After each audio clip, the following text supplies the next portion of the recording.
Susan, we're live. You can begin. Thank you. Good morning and welcome. Thank you all for joining us. I'm Susan Ritchie, VP of Trade and Technology Policy at the Forum. I especially want to thank the Consul General and his staff at the Consulate for co-sponsoring today's event.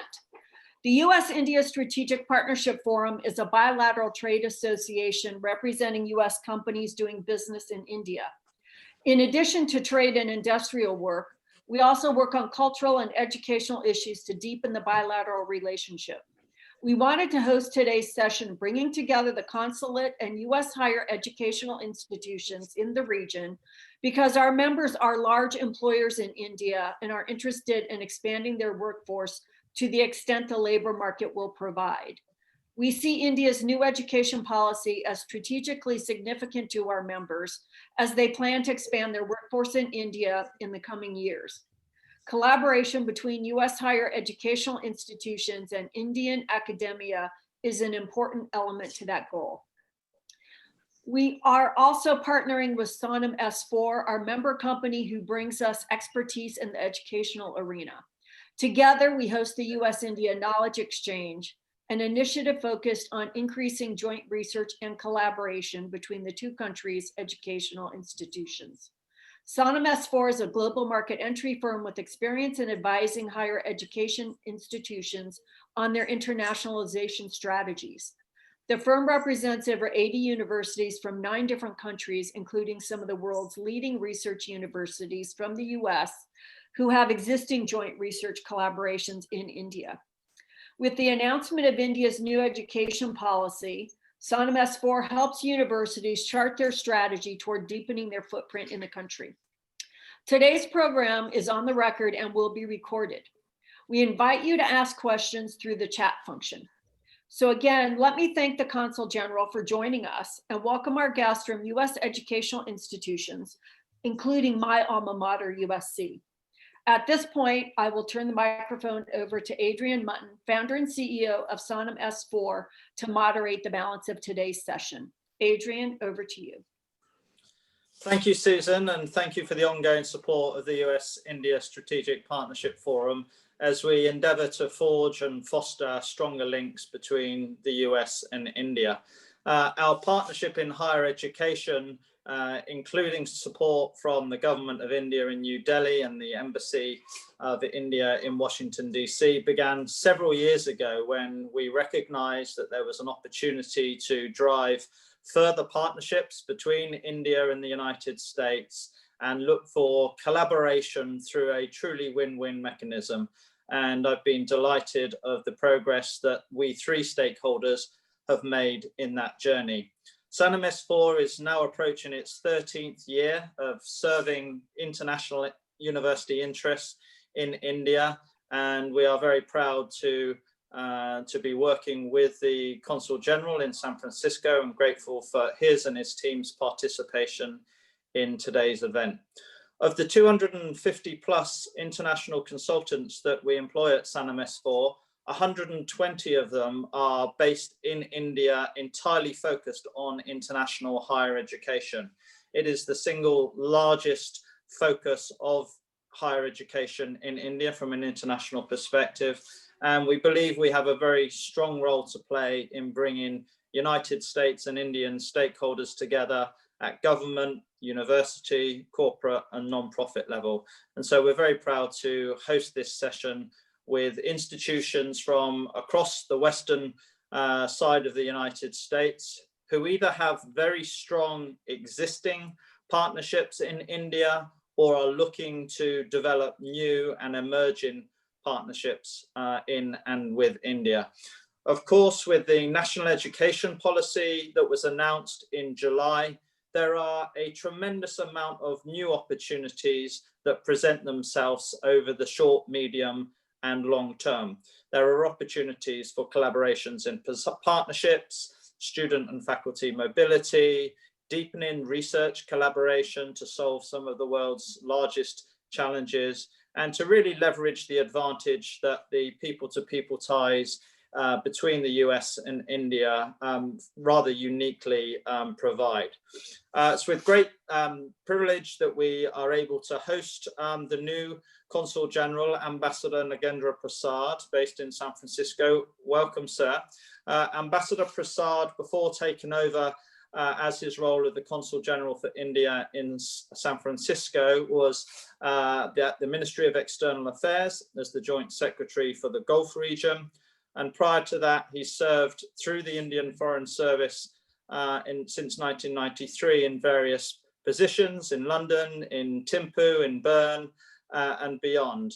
As ambassador to Turkmenistan for India between July 2014 to 2018, he has tremendously demonstrated a global understanding of India's opportunities, its challenges, and being able to leverage in the truest form the spirit of partnership. India is always a willing partner to those that stretch their arm out halfway.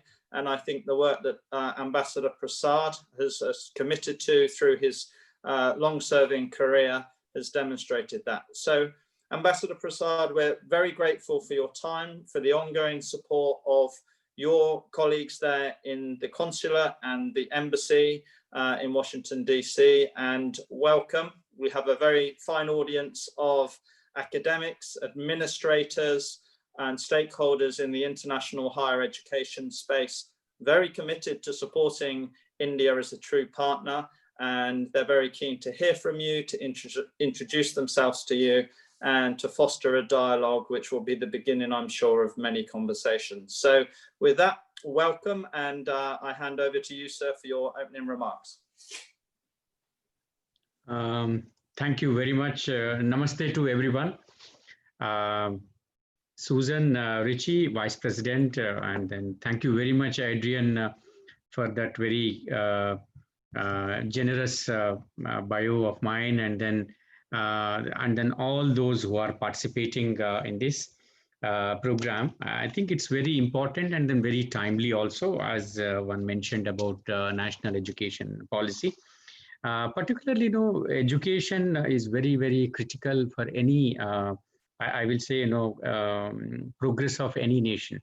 I think, it locks the potential that is there for a comprehensive and sustainable growth and development of the economy and then society.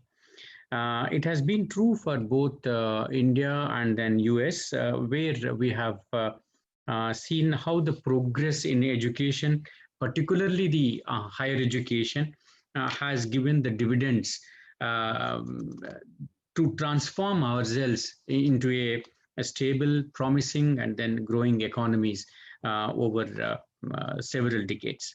It's very, very pertinent that in the age of knowledge economies, the education has to be contemporarized and then upgraded and transformed to meet the needs of the times. Historically, India has been a center of higher education in the world for many centuries. The University of Nalanda was greatest center of learning of its time. And from its inception in 5th century AD, its decline was in 12th century. Till then, it continued its attraction of the global scholars, even famous Chinese scholars like Huansang and Foshan, Yijing, described very glorified the Nalanda institutions and then Center of Excellence, which is current in the state of Bihar. Vikramshila was also another great center in India, a learning center established in 8th century AD. And then I believe, at its peak, it hosted around 10,000 students in that campus. So we all know that, read in the legends that, Lord Rama or Pandavas, etc., they were sent to, the particular gurus to have their own education in their own fields. So the education has been there, and then it has been given great importance. in India over the centuries. The modern Indian education system finds its roots in British colonial legacy, following Macaulay's famous minute on Indian education in 1835. British government set up 3 universities at that time: Bombay, now Mumbai, Kolkata, and then Madras in 1857. And it has been a long walk for India ever since the establishment of its modern universities in 1857, with more than 1.5 million schools, 40,000 colleges, and close to 1,000 universities. India has the second largest education network or system in the world after China. The gross enrollment ratio in higher education in India, as it stands today, is around 26%, which accounts for more than 37 million students in various colleges across the country. The figure also includes about 50,000 foreign students from 164 countries pursuing higher studies in India. I must say that where I served, many people really would wish to go to India for their studies for various reasons. The national education policy, as mentioned by Adrian and then also Susan, was approved in July 2020. It sets out a 20-year blueprint. And let me tell you that this education policy has been drafted after almost 34 years of the previous national education policy. So that's why I said, no, it's very opportune time. And particularly these times require the upgradation and then the transformation of the institutions, which we have been having the institutions as standalone institutions, engineering, medicine, and then agriculture, so that kind of stuff. But now people have realized that it should be a multidisciplinary university must be there, and then as it is already existing in the US. The new policy seeks to create world-class multidisciplinary higher education institutions across the country and increase gross, and then it also aims at increasing the gross enrollment ratio to 50% from around 26% by 2035. It also universalizes education and then access, equality. All those issues have been addressed in this particular national education policy. It envisages turning all higher education institutions into large multidisciplinary institutions with several thousand students.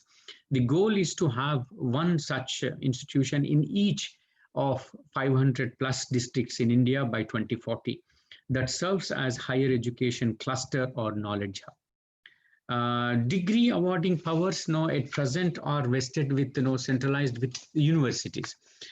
This will change as the proposal is to the autonomous colleges will also gain freedom to grant their own degrees, and the undergraduate degree will be 3-year or 4-year duration with multiple exit options, appropriate certifications, etc.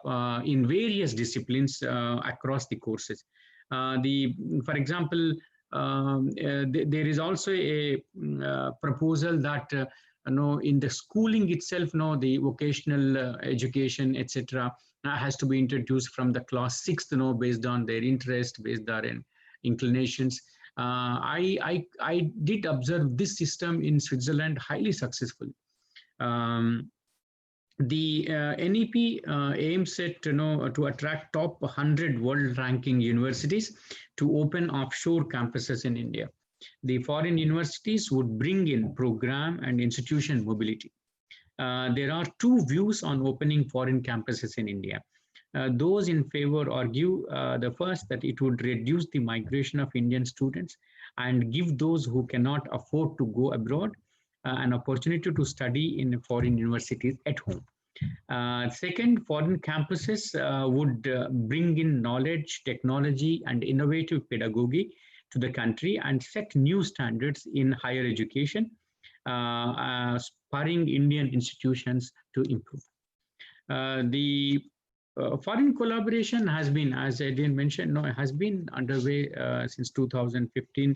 Our Ministry of Human Resource Development has implemented a program called GIAN, G-I-A-N, that is called Global Initiative of Academic Network. And I still remember in the Human Resource Development Ministry in India has brought in several lectures and then put a platform, all those from IIT, particularly on engineering. And then we used to campaign for those platforms abroad, the engineers who have left their campuses, colleges, to refresh their knowledge, etc. However, the 1,500 courses that have been completed in the Indian higher education institutions in collaboration with international faculty members. In 2018, the scheme for promotion of academic collaboration with top 500 QS rankings institutions. The same year, the Study in India program identified 30 Asian and African countries from where meritorious students would be drawn to study in India in the top NIRF ranked institutions. Even I was fortunate to attend one of the institutions, where the institutions in India are ranked based on their performance, and then the awards are given by Honorable President of India. There is, however, a need to look beyond these binaries. There is no doubt that the increase in gross enrollment ratio in higher education, higher educational institutions calls for more such institutions in India. The invitation to foreign universities in the top 100 world ranking could ensure the entry of quality institutions to meet this demand. The collaboration between Indian and foreign higher educational institutions would enhance India's exposure to global intellectual resources. In this context, I would like to mention that the US universities have an excellent opportunity to expand their footprints in India and globally as well. As you know, there is this scholarship called Nehru Fulbright Scholarship. Already we have exchanges between India and then US. There were more than 200,000 Indian students studying in US universities last year, with an annual contribution of more than 8 billion to US economy. 20,000 of them were enrolled in the state of California alone, indicating the importance of the West Coast. Harsh realities of COVID pandemic might bring, certainly would bring a significant change in these staggering figures, but we need to innovate, and then in our own domains, how to keep up the momentum that was achieved over the years of this educational linkages. Online education has come to assume a totally different proportion in the light of COVID-19 pandemic. However, on-campus education has to innovate itself, get adjusted to the changing realities if it wants to stay relevant. Emerging educational architecture under the new policy in India provides a very good opportunity for US universities to go beyond their traditional mandate, tread the path and less traveled, and then attain higher milestones. India is yet again on a transformative journey with its bold initiatives to prepare the country and to prepare the youth. The demography of India, youth for the 21st century.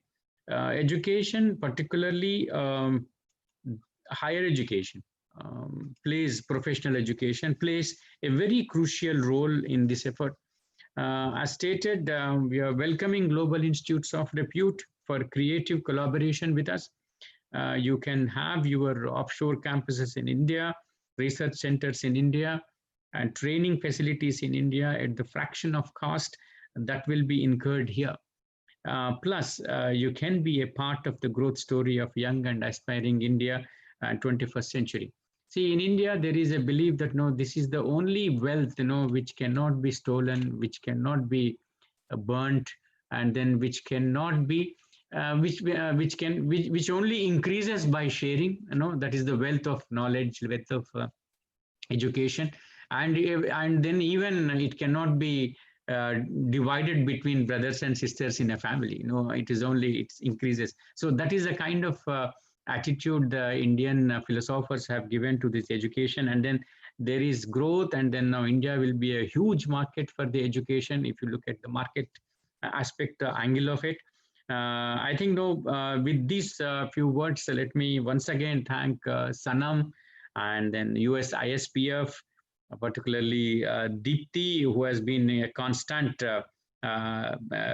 constantly pushing for this event to have more linkages, and all the partners who are bringing all of us together for an insightful discussion on the higher education. And then I see that there is a good representation from the universities in this area. And I look forward to hear them and their views. And then if anything that has to be carried back home, that will make or that will promote the participation of the higher learning institutions of higher learning here to have participation and collaboration in India or with India. Thank you very much. Thank you very much, Ambassador Prasad, for those opening remarks.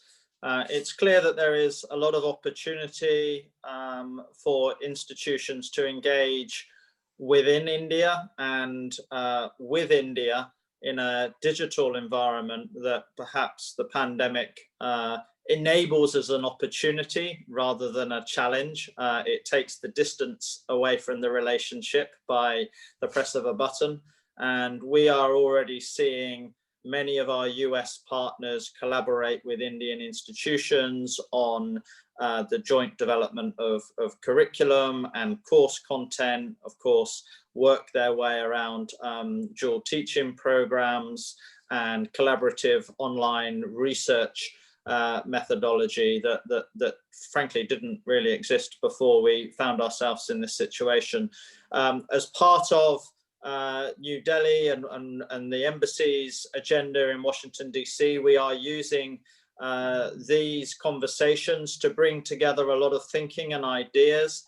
As you've said, the national education policy is a bold and ambitious policy. It's been very well thought through, but there is still, which I'm particularly pleased about, a very open mind in Delhi about how it can be implemented most effectively. And the contributions that this group can bring via these types of formats, it should be encouraged. We've done 2 successful platform webinars with your peers, the Consul Generals of New York and in Chicago recently, and all of the ideas and suggestions and recommendations that we're able to collate will end up going to those that have a role in making sure that the implementation of the policy is in everyone's best interest. So please do post your comments and questions in the chat box. If they do not get answered today, we will collate them. We will get them answered by the Consul General after the webinar closes, and we will respond to you in writing if we don't get round to it today.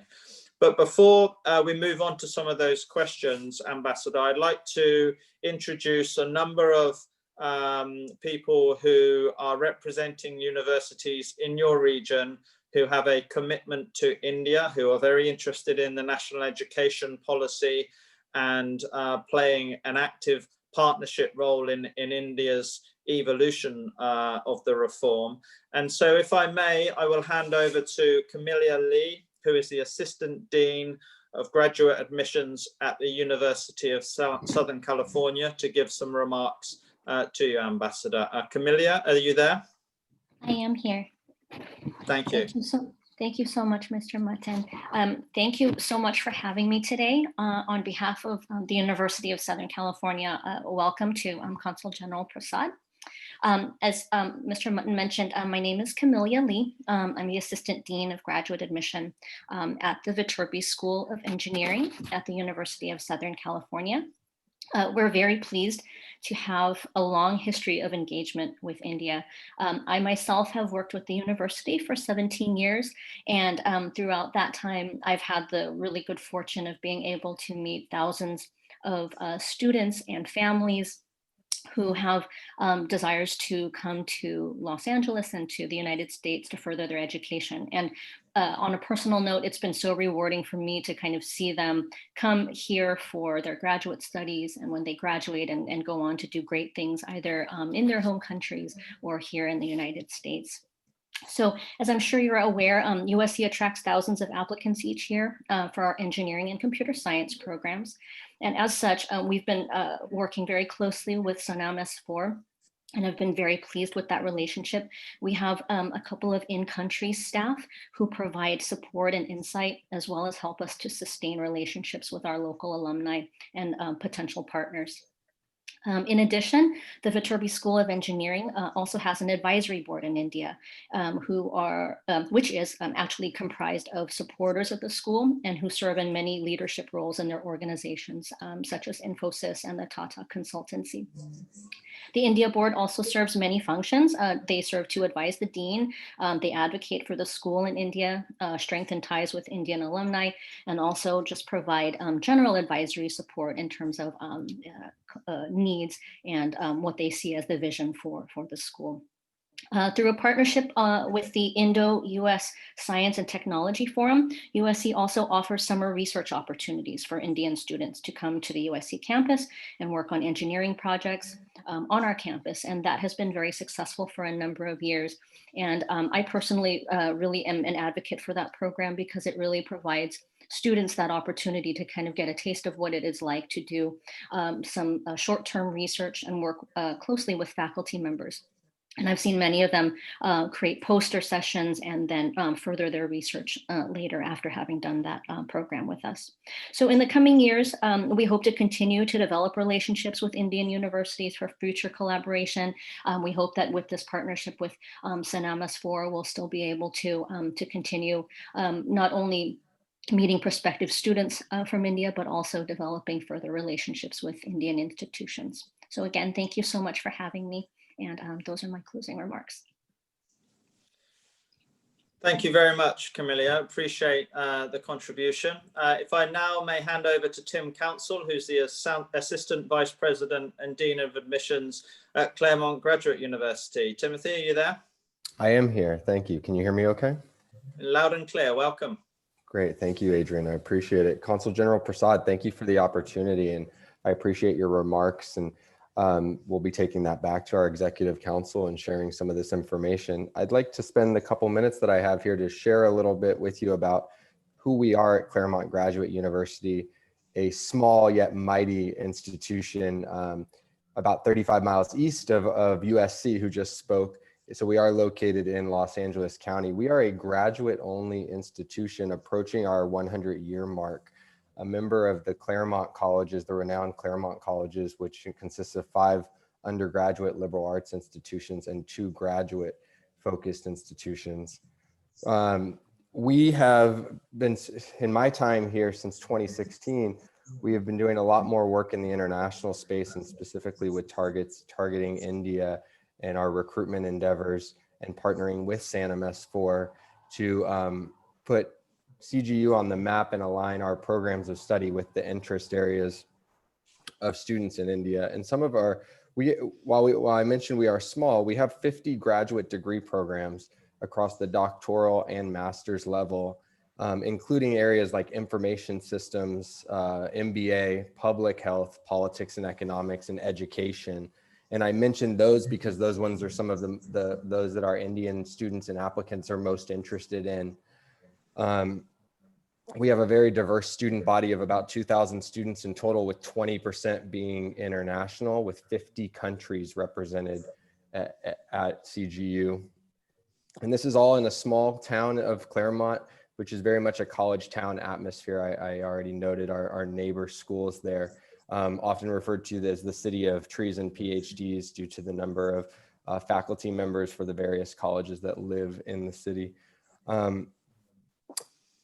I've been really interested in India's new education policy, and some of the things I'd briefly share that CGU does that has alignment with that policy is we take a transdisciplinary approach to learning. We offer interfield PhDs, which is a very unique thing. You can specialize a PhD degree across multiple disciplines, combining that you're not siloed to take courses in one area specifically. You can take courses across the university.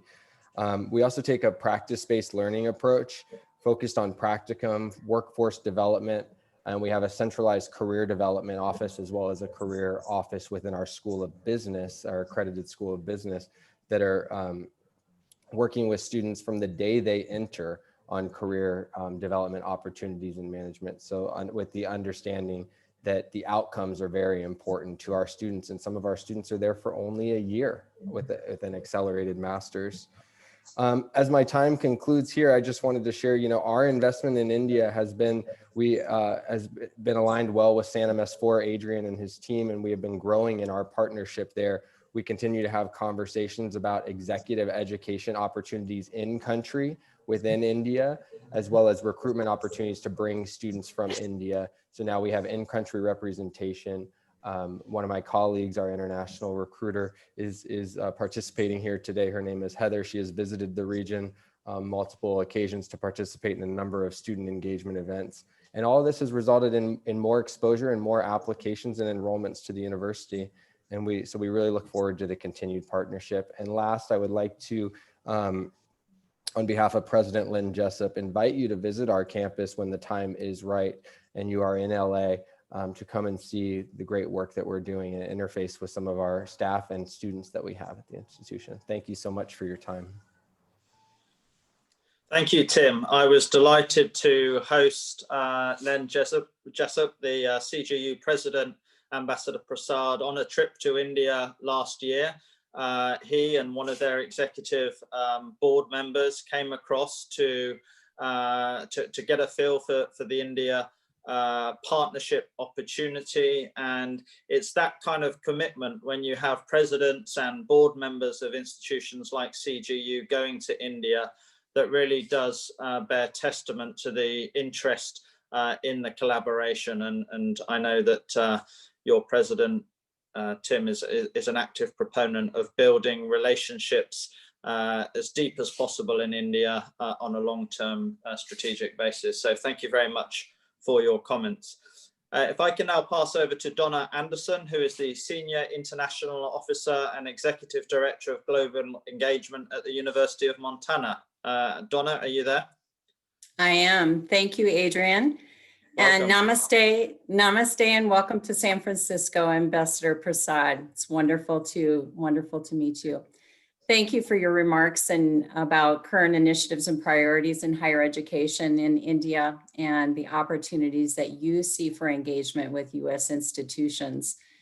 I enjoyed my first visit to India in 2012 and especially enjoyed visiting Andhra Pradesh Agricultural University in Hyderabad, which was the alma mater of one of our agriculture faculty at my previous university. And I see it's also your alma mater. So I had a very warm welcome there and enjoyed my visit. Please allow me to introduce you to the University of Montana. University of Montana was founded in 1895 and is one of two doctoral research universities in the state. It serves as the flagship of 5 affiliated campuses.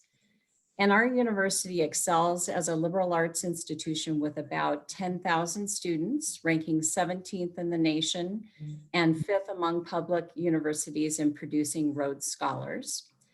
offers associate's, baccalaureate, and technical degrees in more than 60 fields, as well as 32 doctoral degrees, 71 master's, and 11 graduate certificates.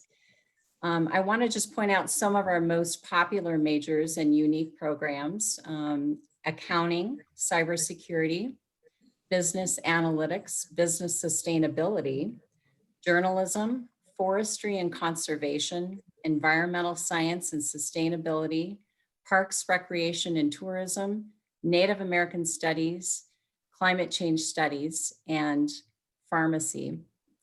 And I also want to note that our wildlife biology program is ranked #1 in North America.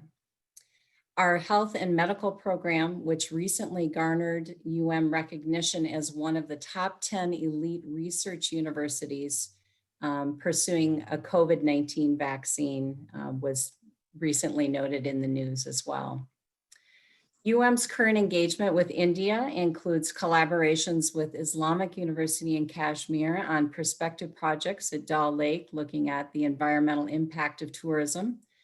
Faculty from our nature-based tourism and recreation program are also working with the Foundation for Ecological Security in India on a documentary film project highlighting holistic approaches to community conservation. UM's partnership with FES over the past 4 years has focused on the ecological restoration of land using governance structures to alleviate poverty in 8,000 villages in India. Our faculty have also expressed interest in the impacts of tourism and COVID-related issues on the ski resort town of Gulmarg, given similarities with skiing destinations here in Montana. We currently have only 71 students from India studying on our main campus here in Missoula, with an additional 62 students engaged in online degree programs. And UM is very interested in future collaborations with Indian institutions through twinning and dual degree programs, as well as our Degree in 3 programs, which allow students to complete their undergraduate degree in the US in only 3 years instead of 4 years for significant cost savings. On behalf of President Seth Bodnar and the UM community, I would like to invite you to visit us in beautiful Missoula, Montana when conditions permit in the near future. And again, I offer a heartfelt welcome to the US Ambassador Prasad. Thank you very much, Donna. That was a wonderful introduction to the University of Montana, and I'm sure the Ambassador will take you up on that opportunity to visit as soon as conditions allow. And thank you for raising the Ambassador's alma mater at the University of the Agricultural University at Andhra Pradesh. Over my left-hand shoulder, or the right as you're looking at it, is the Sannam S4 red chili, which is grown in the Guntur province of Andhra Pradesh. So actually our name comes from Andhra Pradesh and from the Guntur grown chili. So I was very pleased to hear that being brought together. I'd like to hand over to Rahul Sampat, the Assistant Vice Provost for International Admissions at the University of San Francisco. Rahul, are you there? Yes, I am. Can you hear me? Yes, I can, loud and clear. Welcome, Rahul. Great. Thank you so much, Adrian. And welcome again, Ambassador Prasad. It's lovely to meet you, albeit in a virtual platform. I represent the University of San Francisco, and we are about less than 1 mile away from the offices for the embassy there in San Francisco. So certainly hope to see you in the future. University of San Francisco is a small liberal arts university primarily. We're about 10,000 students, 6,000 of them at the undergraduate level and about 4,000 at the graduate level.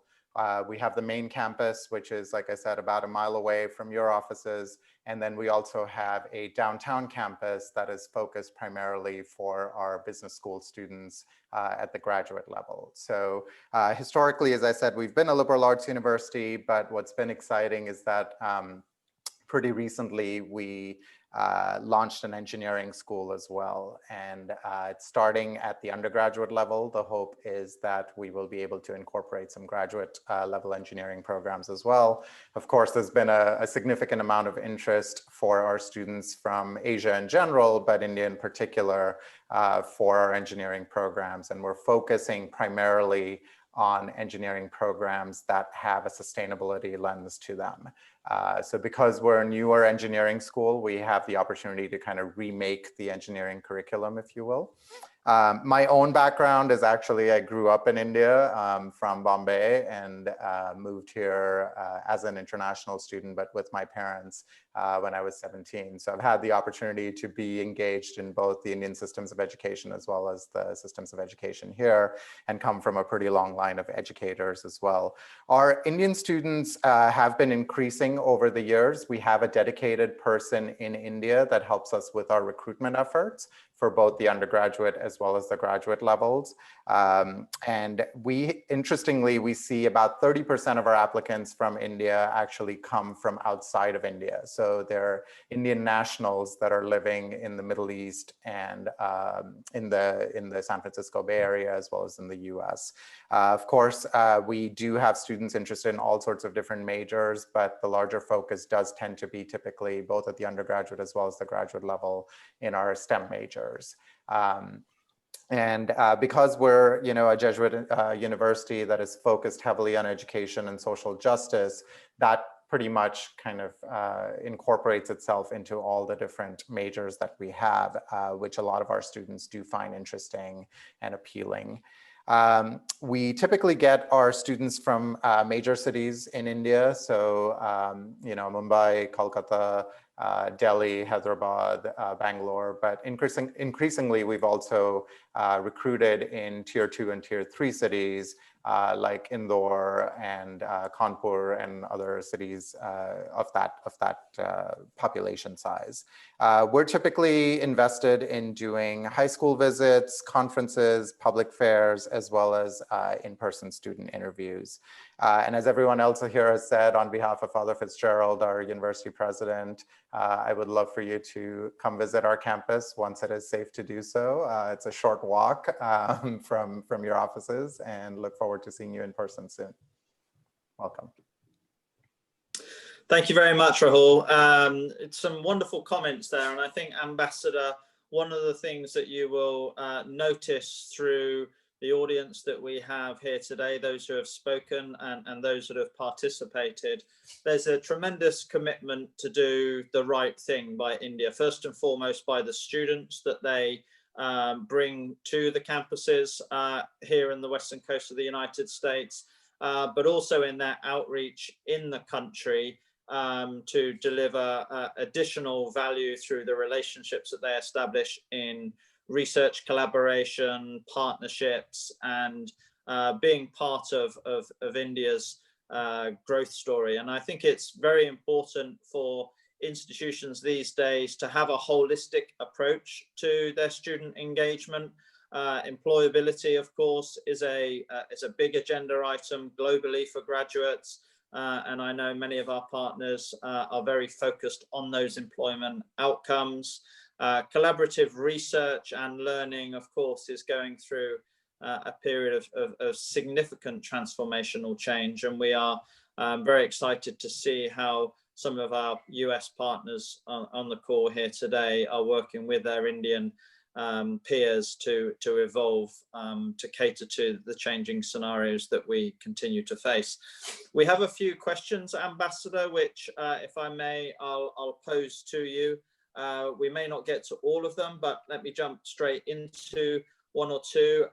One question is around the type of collaboration from a course content and thematic perspective that you believe would be a win-win. So where you see US institutions have distinct skills in particular fields that India is looking for and can embed within partnerships under the NEP and even prior to the NEP fully taking shape. Do you have particular views on where you'd like to see more depth of collaboration? First of all, thank you very much. No, they were really wonderful comments. And then I myself am really surprised that pleasantly someone has visited the university which I attended long ago, of course. And the kind of momentum brought in by Sannam's presence in India, and then the universities attracting Indian students. It's a great collaboration. I think it can be taken further forward, and then it's only upward direction. And even in the Montana University, their work, etc., their deep understanding about in Jammu and Kashmir, Dal Lake, etc. It's really appreciated. So that this collaboration has brought in so much of understanding, mutual understanding. And I would like to thank and then I certainly take the invitation seriously to visit these campuses as and when the time is good for visits. And as far as the question is concerned, I think the collaboration, what people are looking at is even the course content in India. I myself saw some people visiting the universities here for collaboration, particularly the curriculum. And in the curriculum, they wanted to have not only the course content, etc., but also how it is taught, and then how basically the national education policy is towards the critical thinking, creating we always studying in India. I'm very frank. You go on studying whatever is taught in the university without much opening to the thinking or imagination so that kind of thinking has been there. But now the universities have realized this fact, and then they want to open up, and then that is where the course curriculum, the way it is taught, etc., in these universities will be very, very helpful for Indian universities who would like to collaborate. The second point is the education is, we call them, those who have these private institutions, which are really excelling in India in engineering or science and technology, I can tell. Of course, now there are the institutions which are also coming in, the liberal arts. Earlier, the trend was only for engineering and then medicine. So the trend is changing in India also. So in particularly in engineering, etc., now they have realized it is not engineering alone in the college, but let us bring the other streams also into it, like business administration. As someone was talking about the courses like business analytics, etc. So they would like to bring in that to marry both, and then have an institution of excellence with few disciplines. You can't call it completely multi. So I think these are the areas. I think the engineering colleges which are standalone institutions, autonomous institutions, which will really look forward for collaboration from this side. I think there is a huge scope. I think after the national education policy, we are going through this COVID, I think, but I really got a couple of inquiries already, how people are thinking on NEP and then collaborating with education, because they have huge, massive infrastructure, but they would like to shift from whatever they have been doing for 20 years, they would like to shift. So that shift can be given boost by the by collaboration from this side. So I think there is scope for further in-depth collaboration. To answer your question, Ajay. Good, thank you very much. One of the things that India took a stance on even prior to NEP was the launch of a new national research fund mechanism. And of course, the research in India has historically been funded through and managed by the respective ministries, as you will know well. And prior to the NEP announcement, there was a new policy from the government that opened up research above and beyond the ministry's control, such that it spurred and fostered innovation and research outside of the government's purview. I wonder if you had any comments about the opportunities for research. In your remarks, you suggested that India was a great place to do research, and of course, many US corporations will use India as their R&D base. Many of the big auto companies, the tech companies, the pharmaceutical companies that operate in India, their R&D is very much centered around Indian human resources and expertise. And I wondered whether you had any comments about how India can serve as a sandbox and a basis from which institutions can further their research endeavors using India as a partnership opportunity. No, I can give you one example. When I was in Switzerland, one of the pharmaceutical company wanted to go to India, and then they wanted to start their R&D center. I think only with very few seats. And after a year or 1.5 years, the same gentleman comes to me and then says they are going to expand it to 1,000. So I asked, what is the one simple thing? He said, no, the huge human resource, the pool available there. And he said, I just give an advertisement for in masters in chemistry or PhD in chemistry, which is required for me. And then I get 500 or 700 applications for my 20 or 30 odd seats I'm looking at. So I think research has a huge scope.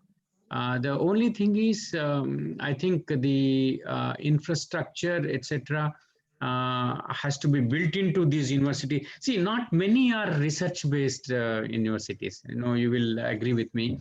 The universities are just yes, there is research, for providing the PhD thesis or master's thesis, etc.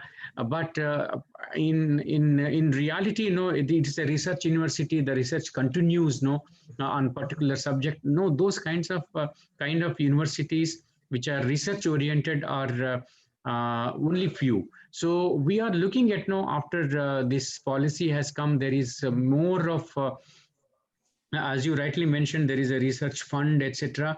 And I think there is more emphasis on taking the research forward. And recently, even our Prime Minister had an interaction with the scientists, all around, technologists all around the world. And then I must tell you, there were 7 from West Coast, from US, and then 3 were from West Coast.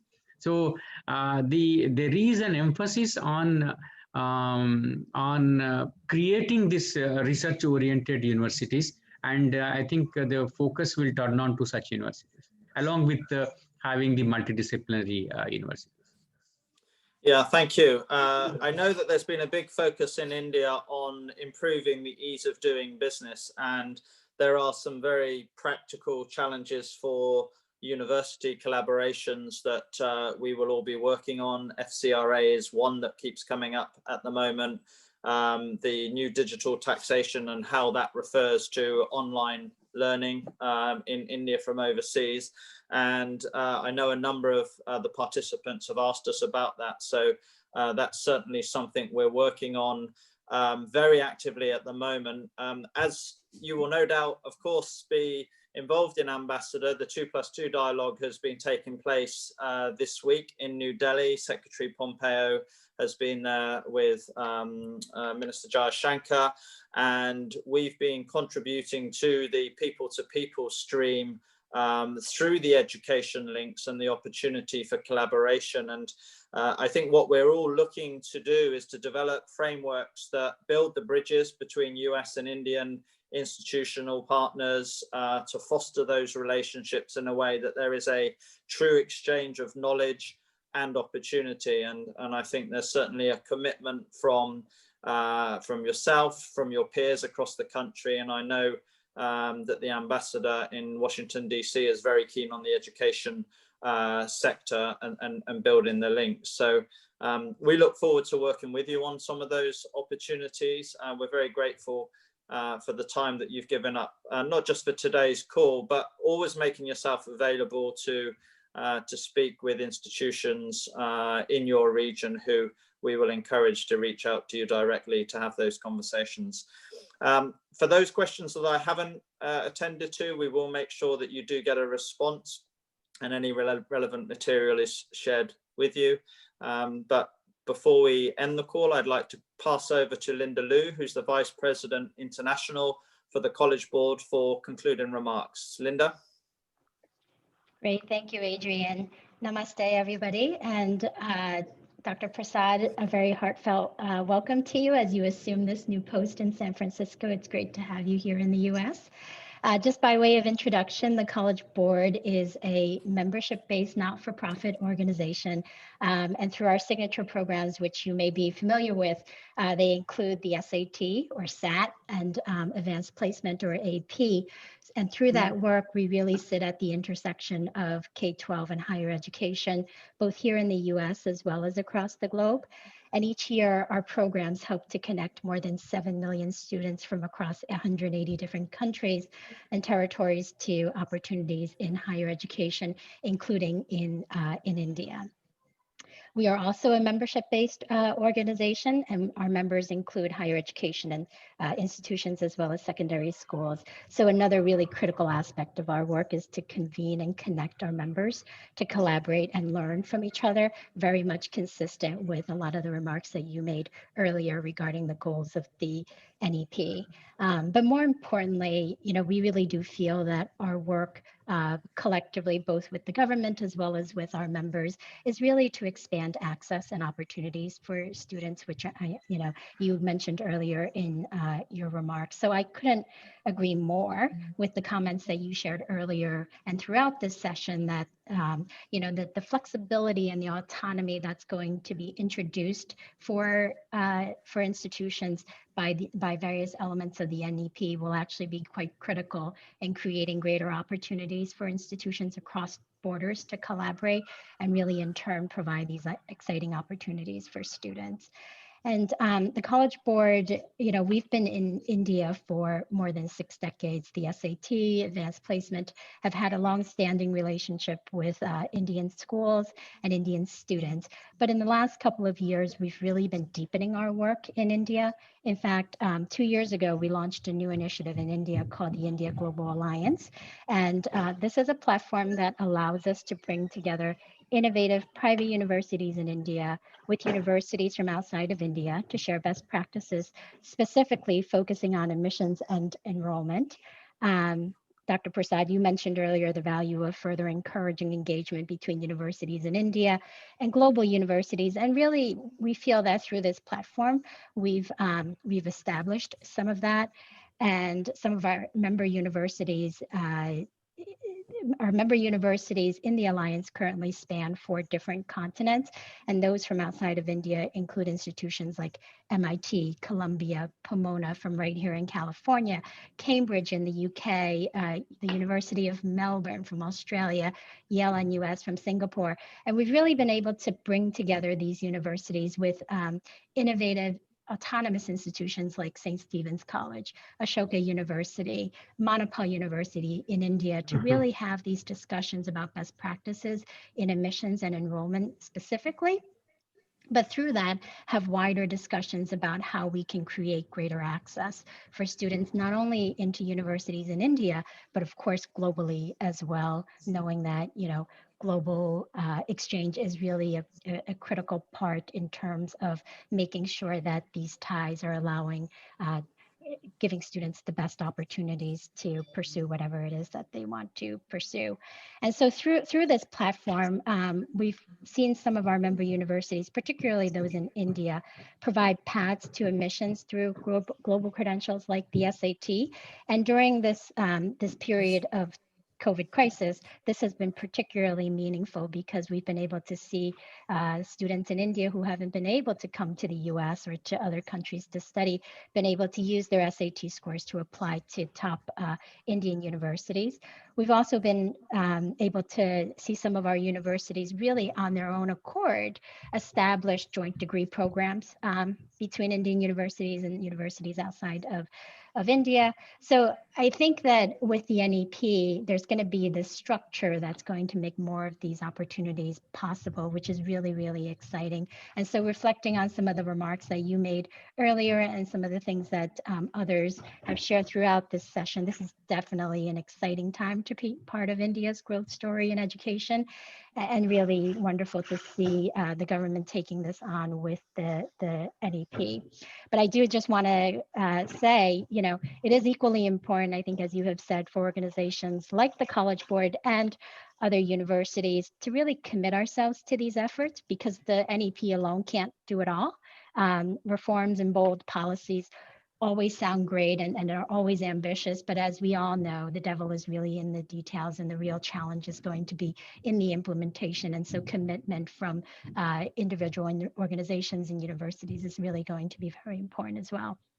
But I think, you know, in the end, it's so exciting if students can, you know, access higher education in greater numbers, if there's greater flexibility in what they can study, where they can study it, and really greater opportunities to participate in what we've talked about earlier in terms of groundbreaking research opportunities, and really be part of some of the innovations that the world needs.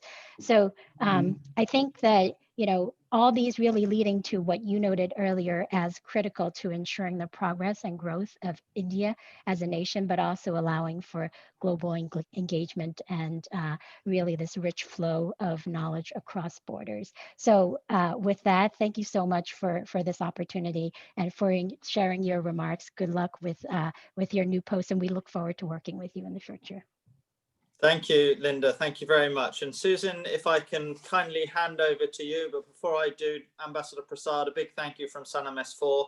I look forward to our ongoing collaboration. Susan. Thank you, Adrian, and many thanks to the Consul General, the universities, College Board for your participation today. And a special thank you to Sannam S4 for providing their expertise on the India higher education landscape to our membership and the universities that participated today. So at that, let me wish everybody a good day and thank you again. Bye. Thank you. Thank you. Bye-bye.